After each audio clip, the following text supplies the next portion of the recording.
Hello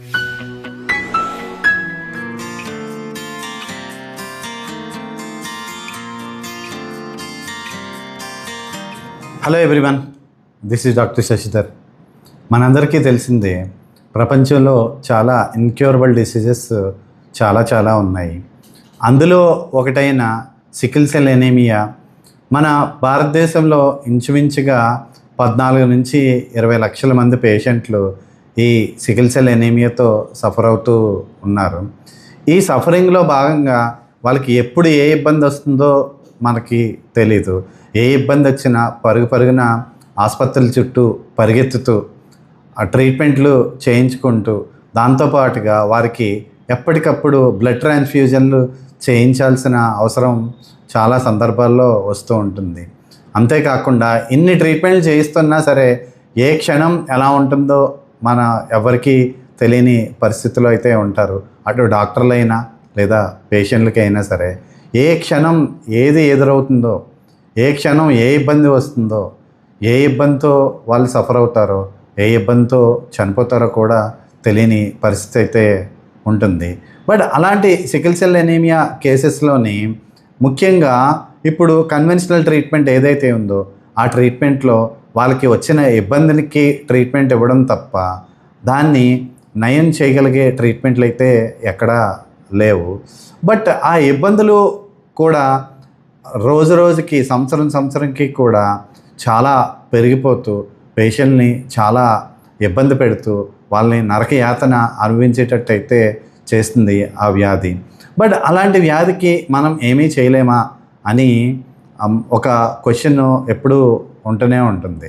so ఇందులో భాగంగానే homeopathy ట్రీట్మెంట్లో మనం ఇలాంటి కేసులు చేయగలమా అని నా బిగినింగ్ ఆఫ్ మై ప్రాక్టీస్లో నేను ఆలోచించి, సో ఈ కేసులు కూడా మనం టేకప్ చేసి వాళ్ళకి ట్రీట్మెంట్ చేద్దాము అనే ఆలోచనతో వచ్చిన కేసెస్ని ఒక్కొక్క కేసుని నెమ్మదిగా ట్రీట్మెంట్ చేసుకుంటూ ఉండగా నాకు అర్థమైంది ఏంటంటే, వాళ్ళకి పూర్వం ప్రీవియస్గా చేయించుకునే ట్రీట్మెంట్ల కన్నా హోమియోపతి ట్రీట్మెంట్లో చాలా అద్భుతంగా వాళ్ళ సమస్యలు నయం అవ్వడం, అంతేకాకుండా వాళ్ళకి ఫ్యూచర్లో కూడా ఏ సమస్యలు రాకుండా ఉండడం చాలా కేసెస్లోని నేను చూడడం అయితే జరిగింది.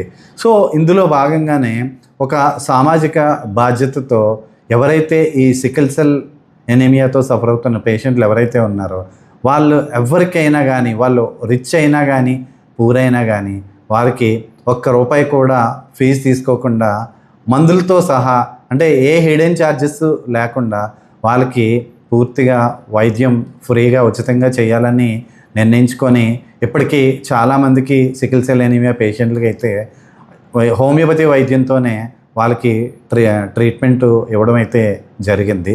సో ఎప్పుడూ కూడా దీన్ని నేను పబ్లిక్గా అనౌన్స్ అయితే చేయలేదు. బట్ కానీ ఎవరైతే సికిల్ సెల్ ఎనీమియా పేషెంట్లు వస్తారో వాళ్ళకి చెప్పి, మీకు ఎవరు పేషెంట్లు తెలిసిన వాళ్ళు ఎవరున్నా కానీ వాళ్ళని పంపించండి, నేను ఫ్రీగా ట్రీట్మెంట్ చేస్తానని చెప్పడం జరిగింది.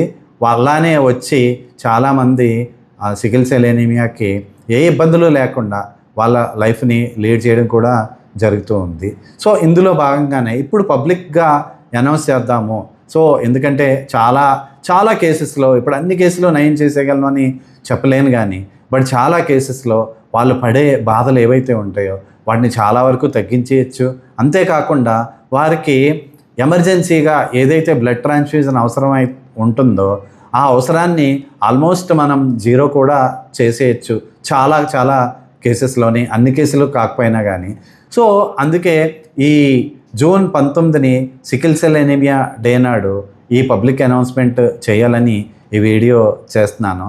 అంతేకాకుండా ఈ వీడియోలోనే ఒక ఆల్రెడీ ట్రీట్మెంట్ చేయించుకున్న ఒక 2 పిల్లలు కేసెస్ అవి కూడా మీకు ప్రజెంట్ చేస్తున్నాను. వాళ్ళ మాటల్లోనే వాళ్ళు పడిన బాధలేంటి, ఈ ట్రీట్మెంట్ చేయించుకున్న తర్వాత వాళ్ళు ఎలా రికవర్ అయ్యారు, అవన్నీ కూడా మీకు ఈ వీడియో ద్వారా ప్రజెంట్ చేసి. మేము విజయనగరం నుంచి వచ్చామండి. నా పేరు చంటి, నేను పెయింటింగ్ చేస్తూ ఉంటాను. నాకు 2 పిల్లలండి, పాప బాబు.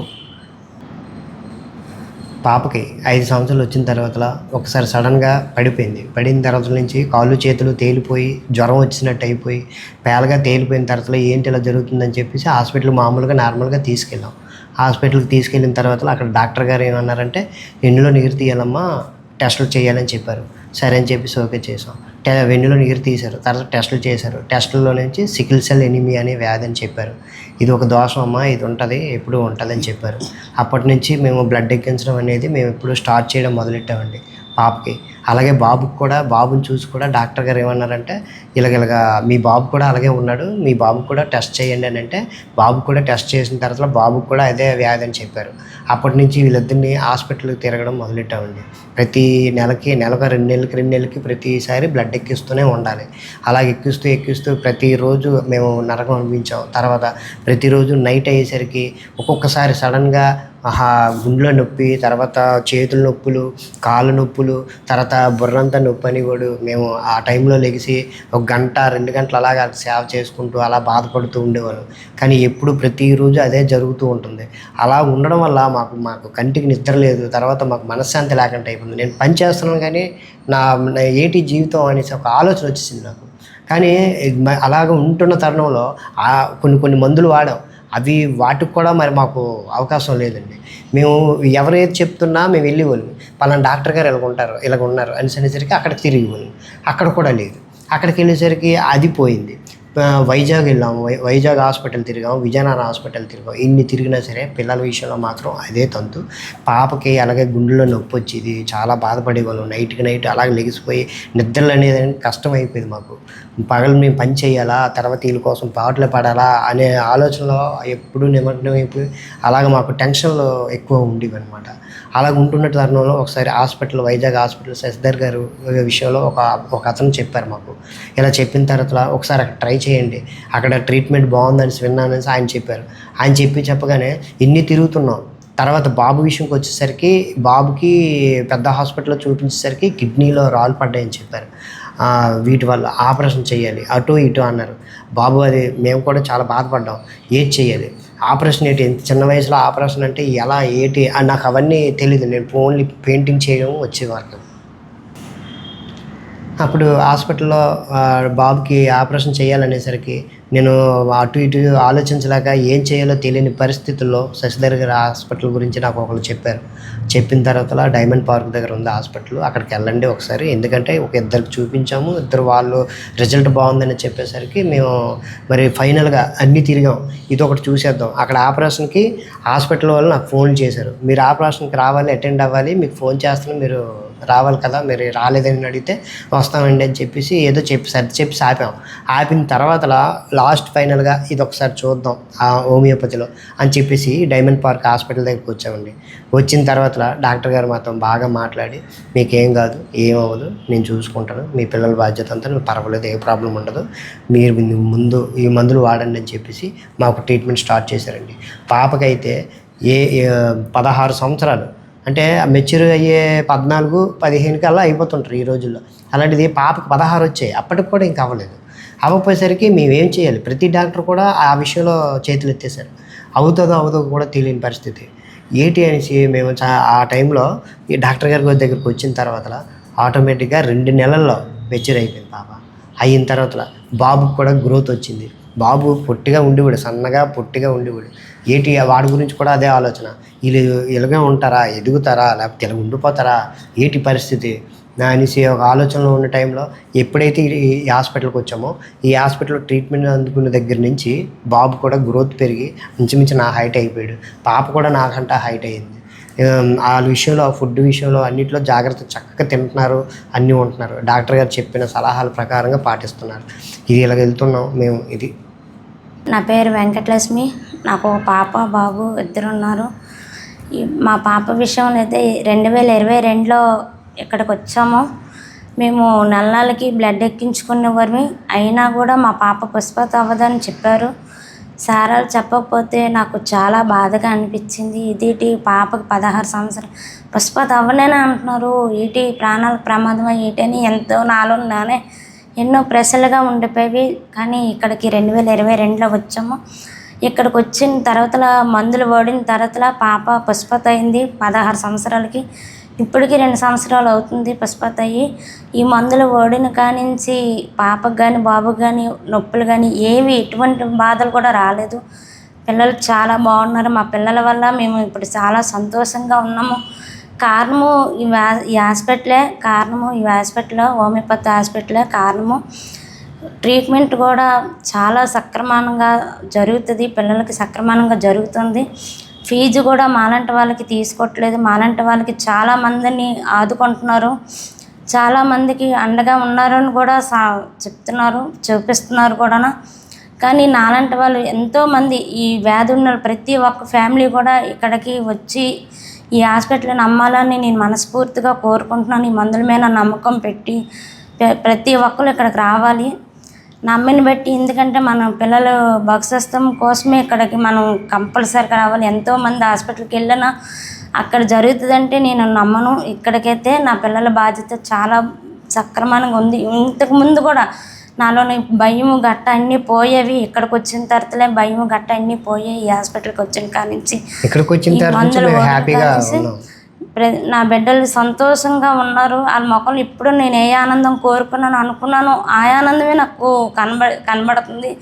ఎందుకంటే తిండి తిప్పులు అన్నీ లేక నాలో నేనే ఎంతో ఏడ్చాను. దేవుడికి తెలుసు, నాకు తెలుసు ఎంత ఏడ్చాను, ఎంత బాధలు పడ్డాను. కానీ కడుపులో కూడా రాళ్ళు పడ్డాయని చెప్పేసరికి నా ప్రాణం పోయినట్టుగా అనిపించింది. కాళ్ళు చేతులు ఉడికిపోయి బాగా, చాలా బాగా ఉడికిపోయి ఆ బిడ్డ మీద నా కొడుకుని చూసేసరికి చాలా వెళ్ళాడిపోయిన పరిస్థితి అయిపోయాను. కానీ ఆపరేషన్ అనేసరికి ఇంత చిన్నపిల్లడు ఇంత ఆపరేషన్ అంటే ఈ హోమియోపతి హాస్పిటల్కి వచ్చిన కానీ ఆ ఆపరేషన్ పేరు కూడా నాకు వినబడలేదు. కాళ్ళు నొప్పులు కానీ, గుండెల నొప్పులు కానీ, కడుపులో మంట కానీ, మొత్తం తలబాధ కానీ ఏవి నాకు కనబడలేదు. ఏవి మొత్తం అన్నీ ఎక్కడ సెటిల్మెంట్గా అనిపించింది నాకైతే. కానీ మళ్ళీ నా ప్రాణం తిరిగి వచ్చినట్టు అనిపించింది. చాలా సంతోషంగా ఉన్నాను. సార్కి ఎన్ని ధన్యవాదాలు చెప్పినా తక్కువే. ఈ హోమియోపతి హాస్పిటల్ ప్రతి ఒక్కరు రావాలి, నేను రావాలని కోరుకుంటున్నాను. ప్రతి ఒక్కరు ఈ వ్యాధి ఉన్న ప్రతి బిడ్డల గురించి తల్లి తండ్రి ఆలోచించి రావాలని కోరుకుంటున్నాను. ఇలాంటి విషయంలో ప్రతి విషయంలో నిర్లక్ష్యంగా ఉండకుండా బాధ్యతగా ఉండాలి. ప్రతి ఒక్కరు అనుమానాలు పడితే ఏది జరగదు, నమ్మితే కదా కొన్ని జరుగుతాయి. కానీ మన బిడ్డలు చూసైనా ముందుకు అడుగేయాలి. దేవుడు కనిపిస్తారో లేదో నాకు తెలియదు, కానీ హోమియోపతి హాస్పిటల్లో మాత్రం నాకు దేవుడు కనిపించారు. దేవుడు మళ్ళీ ప్రాణం పోసినట్టు అనిపించింది నాకు. అనిపించడం నాకు కాదు, నమ్మాను కూడా. ఈ 2 ప్రాణాలు నా చేతుల్లో పెట్టారు సారు. ఇక్కడ ఈ హాస్పిటల్లో 2 ప్రాణాలు నా చేతుల్లో పెట్టారు. మళ్ళీ నా బిడ్డలు నాకు తిరిగి ఇచ్చినట్టుగా అనిపించింది. నేను మళ్ళీ కన్నానన్న ఫీలింగ్ నాకు వచ్చింది. ఎందుకంటే ఎంత నరకం అనుభవించాను అది నాకే తెలుసు, ఎంత బాధ అనిపించాను. ఎందుకంటే రాత్రి పగల నిద్రలు ఉండేవి కాదు నాకు. వంట చేయడానికి కూడా, పని చేయడానికి కూడా నా మనసు, నా మైండ్ అంతా ఏదోలా అయిపోయేది. ఈ పిల్లలకి వండి పెట్టక ఇవి చూడలేక పని కూడా చేసుకోలేకపోయేదాన్ని. ఇంట్లోనూ తినలేకపోయేదాన్ని. వీళ్ళు చూస్తుంటే ప్రతి ఒక్కరు ఏటి పిల్లలకి 2 చిన్న వయసులో ఇంత పరిస్థితి వచ్చేసిందని ప్రతి ఒక్కరు అంతంత ఇంకా నా గుండె పిండిసినట్టుగా అనిపించింది. ఎందుకంటే మా చిన్నోడు, మన బాబుకి ఇంత పొట్టలాగా ఉండేది, ఇంత కడుపులాగా ఉండేది. ఈ వయసు చూస్తే చిన్నది, హైట్ చూస్తే తక్కువ, ఇంత పొట్టేట వచ్చేసింది అని అంటుంటే ఇంకా నా గుండె పిండిపోయినట్టుగా అనిపించింది. కానీ నేను ఇప్పుడైతే చాలా సంతోషంగా ఉన్నాను. ఎంత చెప్పినా తక్కువే. ఎంత చెప్పినా కూడా నాకు అనిపిస్తుంది నా మనసుకి ఇంకా ఏ ప్రాబ్లం లేదని నేను నమ్మేశాను. ఎందుకంటే నా పిల్లలు నాకు ఇచ్చేసారు కదా దేవుడు, మళ్ళీ నాకు ఇచ్చేసారు, మళ్ళీ నా చేతుల్లో పెట్టారు. నాకు సంతోషంగా ఉన్నాను సార్. బ్లడ్ కూడా హాస్పిటల్లో ఎక్కించాలని చెప్పిన తర్వాత మేము బ్లడ్ కోసం వెళ్ళేవాళ్ళం. బయటికి వెళ్ళాలి, ఎవరిని అడగాలి, ఫ్రెండ్స్ని అడిగితే ఒకరు వచ్చేవారు, లేదంటే వచ్చేవారు కాదు. తర్వాత హాస్పిటల్కి వెళ్ళేటప్పుడు బ్లడ్ ఎక్కడ దొరికేది కాదు. ఎక్కడికి వెళ్ళాలి? ఒక హాస్పిటల్ దగ్గర చెప్పిన తర్వాత బ్లడ్ బ్యాంక్ పంపించారు. అక్కడికి వెళ్తే వాళ్ళు వేరే బ్లడ్ అడిగి ఈ బ్లడ్ తీసుకునేవారు, ఇచ్చేవారు అనమాట. అప్పుడు కూడా చాలా ఇబ్బంది అయిపోయేది బ్లడ్ కోసం. ఆ బ్లడ్కి కూడా డబ్బులు అమౌంట్ కట్టివ్వని చెప్పేవారు. ఆ డబ్బులు కట్టింది కాక మేము తెచ్చుకున్న డబ్బుల్లో చాలీ డబ్బుల్లో అటు బ్లడ్కే ఇవ్వాలి, ఇటు తిరగాలి, ఇవన్నిటికి చాలా ఇబ్బంది పడిపోయి పెయింటింగ్ పని చేసుకునే నాకు ఈ బ్లడ్ కొనడము, తర్వాత ఈ హాస్పిటల్లో ఫీజులు ఇవన్నీ చాలా ఎక్కువైపోయేవి. చూస్తుంటే ఈ బ్లడ్ కోసం తిరిగేసరికి నా బాధలు పడేవాళ్ళు. ఒక్కొక్కసారి ఉండేది కాదు ఏ పాజిటివ్, దొరకాలంటే కష్టం, ఇక్కడ లేదమ్మా అనేవారు. అక్కడి నుంచి ఇంకొక దగ్గర పరిగెట్టేవాళ్ళు. అక్కడ ఉంటే అక్కడ అడిగితే అక్కడ లేదనేవారు. అలాగా ఒక్కొక్క దగ్గర ఉండేది, ఒక్కొక్క దగ్గర లేకపోయేది. ఉన్నప్పుడు ఉన్న దగ్గరికి వెళ్ళి మేము తీసుకునే వాళ్ళం అనమాట. అన్ని హాస్పిటల్ తిరిగేటప్పుడు దొరికేది, ఒక దగ్గర దొరికేది. కానీ ప్రతి 2 నెలలకి కంపల్సరిగా ఎక్కించాల్సిన పరిస్థితి. ఎక్కించకపోతే వీళ్ళు ప్రాబ్లమ్స్ ఎక్కువైపోయేవి. మేము ఆ టైంలో హాస్పిటల్ జాయిన్ చేసి అక్కడి నుంచి నేను తెచ్చుకున్న డబ్బులు కూడా మా దగ్గర ఉండేవి కాదనమాట. ఎప్పుడు చూసినా హాస్పిటల్లే. మేము ఒక 10 రోజులు హ్యాపీగా ఉన్నాం అనుకుంటే ఇంకొక 20 రోజులు 10 రోజులు వీడికి, 10 రోజులు పాపకి, ఇలాగే 20 రోజులు హాస్పిటల్లోనే తిరిగేవాళ్ళు. పెద్ద హాస్పిటల్లో, ప్రైవేట్ హాస్పిటల్లో, ఈ అన్నింటిలోనూ. ఈ హాస్పిటల్కి వెళ్ళింది కాక ఈ బ్లడ్ కోసం తిరగడం, అక్కడ దొరకకపోయేసరికి నాన్న బాధలు పడ్డాం, చాలా ఇబ్బంది పడిపోయేవాళ్ళం. కానీ ఈరోజు ఈ డాక్టర్ గారి దగ్గరకు వచ్చిన తర్వాత 3 సంవత్సరాలు అవుతుంది, బ్లడ్ ఇంతవరకు ఎక్కించలేదు. ఆ మధ్యన టెస్ట్ చేసేసరికి 8 పాయింట్ లాగా వచ్చింది, 8.6 ఎంతో వచ్చింది. చాలా హ్యాపీ. అంటే డాక్టర్ గారు అన్నారు, మనం ఒకసారి చెక్ చేద్దాం, ఇప్పుడు వద్దు, టైం చెప్తాను, ఆ టైంలో మీరు చెక్ చేయండి, ఇప్పుడు ఏం వద్దని చెప్పి అన్నారనమాట. ఒకసారి చెప్పారు, ఆ టైంలో చెక్ చేయగానే 8.6 ఎంతో వచ్చింది. అప్పుడు చాలా హ్యాపీ. అంటే పాపకు కూడా అదే పరిస్థితి. ఇంకా మేము బరువు కూడా బాగానే పెరుగుతున్నారు, హైట్ పెరుగుతున్నారు. ఈ విషయాల్లో చూసేసరికి మాకు ఎక్కడ లేని నమ్మకం అయితే కుదిరిసింది. తర్వాత నేను చాలామందికి చెప్తున్నాను కూడా, ఈ హాస్పిటల్ గురించి చెప్తున్నాను. అటు సైడ్ నాకు తెలిసిన ఫ్రెండ్స్ పార్థపురం సైడ్ చాలామంది ఉన్నారు, వాళ్ళందరికీ చెప్తున్నారు. నన్ను ఒక 2-3 కన్సల్ట్ చేశారు, అడిగారు ఎక్కడ ఏంటి అనేసి. చెప్పాను ఇలాగ అడ్రస్ అని. మరి వాళ్ళు ఈ మధ్య అడిగారు, వస్తే రావచ్చు. ఇంకా ఎంతమంది ఉన్నా సరే ఇక్కడికి వచ్చి ట్రీట్మెంట్ చేయాల్సింది కానీ నేను కోరుకుంటున్నాను. ట్రీట్మెంట్ మందులు కూడా ఫ్రీగా ఇస్తున్నారు. మాలాంటి వాళ్ళకి అందరికీ అంతా సక్రమంగా జరుగుతుంది. మీరు ఎవరు ఎక్కడ ఫీజు గురించి కానీ దేని గురించి తీసుకుంటారేమని కాదు. మాలాంటి పేదవాళ్ళకి ఇక్కడ ఉచితంగా ట్రీట్మెంట్, మందులు అన్నీ ఫ్రీగా ఇస్తున్నారు. ఆ విషయంలో సందేహం, అనుమానాలకు ఎవరికి అవసరం లేదు. మాకైతే ఫ్రీగా ఇచ్చారు. మమ్మల్ని ధైర్యంగా ఉండమని చెప్పడం అయితే జరుగుతుంది. మాకు సపోర్ట్ కూడా నిలబడ్డారు, సపోర్ట్ చేశారు, మాకు ధైర్యం చెప్పారు కూడా. ఇవన్నిట్లో బ్లడ్కి ఎక్కడికి తిరగ అవసరం లేదు, బ్లడ్ కోసం పరిగెట్టే అవసరం లేదు, పిల్లలు అయిపోతున్నారని బాధపడక్కర్లేదు. ఇప్పుడైతే నెల అలా వచ్చి తీసుకొని మందులు తీసుకొని వెళ్ళిపోతున్నాం. అలాగే మాకు ఛార్జీలు ఒక్కటే అవుతున్నాయి. విజయనగరం నుంచి వైజాగ్ వస్తున్నాం, హాస్పిటల్ దగ్గరికి వచ్చి మళ్ళీ అలా తిన్నగా వెళ్ళిపోతున్నాం. రేపు మధ్యలో ఎక్కడ హాస్పిటల్కి తిరగడం కానీ అవి ఏమీ లేవు. ఒక్కసారి అలాగా హాస్పిటల్కి వచ్చిన ఒక ఇది లేదు మాకు. ఒక హాస్పిటల్కి వచ్చామన్న ఒక ఫీలింగ్ లేదు మాకు. ఇక్కడికి వచ్చేసరికి అంత ఫ్రెండ్లీగా, అంత ఇక్కడికి వచ్చి 3 సంవత్సరాలు అవుతుంది. ఇక్కడికి వచ్చిన కాడి నుంచి అప్పుడు పిల్లలకి ఇప్పుడు పిల్లలకి చాలా బాగా వచ్చింది. అప్పుడు పిల్లలైతే కొంచెం పిల్లలుగా కనబడేవారు కాదు. మేము ఈ 3 సంవత్సరాల్లోనూ పిల్లలుగా చూస్తున్నాము. మా పిల్లలు ఎదిగిన కారణం అయితే ఇదే కారణము, హోమియోపతి హాస్పిటలే కారణము. మా పిల్లలు సయ్యందేలా ఉన్నారు, మాకంటే మించిపోయి ఉన్నారు, బాగా చదువుకుంటున్నారు. ఆ ఆటల్లోనూ పాటల్లోనూ అన్నీ బాగున్నాయి, ఆడుకుంటున్నారు కూడా. గ్లాసు నీళ్ళు కూడా పట్టుకుని పోయేవారు మా పిల్లలు. ఈ 3 సంవత్సరాలు గ్లాసు నీళ్ళు కాదు, బిందె నీళ్ళు కూడా మోస్తున్నారు మా పిల్లలు. సంతోషంగా ఉన్నాము. నా పేరు పవన్ కళ్యాణ్, నేను ఇంటర్ ఫస్ట్ ఇయర్ చదువుతున్నాను. ఇప్పటికి వచ్చిన 4 years అప్పుడు అనుకుంటా నాకు సికిల్ సెల్ ఎనిమియా అనేది బయటపడింది. కానీ అప్పుడు నాకు తెలిసి వచ్చేది కాదు. నాకు ఒక 7-8 years అప్పుడు ఏటని అడిగితే బ్లడ్లు ఎక్కించడం, సూదులు గుచ్చడం గట్ట బాగా నొప్పి వచ్చి చాలా ఇబ్బంది పడేది. నాకు 12 years 13 years అప్పుడు సికిల్ సెల్ ఎనిమియా ఉంది, ఇంకా మనం లైఫ్ లాంగ్ ఇలా ఎక్కించుకోవాలని అప్పుడే నాకు తెలిసింది. అలా అన్నప్పుడు నేను నెలకు 30 రోజులు ఉంటే నేను స్కూల్కి కూడా సరిగ్గా వెళ్ళేవాడిని కాదు. 10 days స్కూల్ అటెండెన్స్ అయితే 20 days ఇంటి దగ్గర లేదా హాస్పిటల్లోని ఇలా చాలా ఇబ్బంది అయిపోయింది నాకు. చాలా అంటే అలా నేను చాలా నీరసైపోయి పొట్టిగా అదో వెరైటీగా ఉండేవాడిని. నేను అప్పుడు సన్నంగా ఉండిపోయి పొట్టిగా ఉండి నేను అదోలాగా ఉంటే అప్పుడు నాకు 15 years అనుకుంటా. అప్పుడు ఏమిచో నా కడుపులో రాళ్ళు పడ్డాయనేసి ఒకసారి గవర్నమెంట్ హాస్పిటల్కి వెళ్ళాం మేము. వెళ్తేనేమిచో చాలా నీరసించిపోయి 5-6 రోజుల తర్వాత నన్ను వాళ్ళు కడుపులో రాళ్ళు పడ్డాయని చెప్పారు. అది తెలిసాక మరి ఆ ఆపరేషన్ అని చెప్పాక నాకు వినబడింది. ఆ తర్వాత నేను ఎంతో బాధపడ్డాను. ఆ తర్వాత మేము కొన్నాళ్ళు ఉండాక నాన్న ఏమిచో డాక్టర్ గారు వైజాగ్లో ఉన్నారు, వెళ్ళేటప్పటికి సార్ నన్ను ఎంతో ఫ్రెండ్లీగా ట్రీట్ చేస్తూ నన్ను ఎంతో మార్చారు. ఇప్పటికైతే నేను హైట్ బాగా పెరిగాను, నేను హెల్తీగా ఉన్నాను చాలా. ఇప్పుడంటే అప్పుడు ఆడలేకపోయేవాడిని, ఇప్పుడు ఆటలు కూడా ఆడుతున్నాను, మాట్లాడుతున్నాను.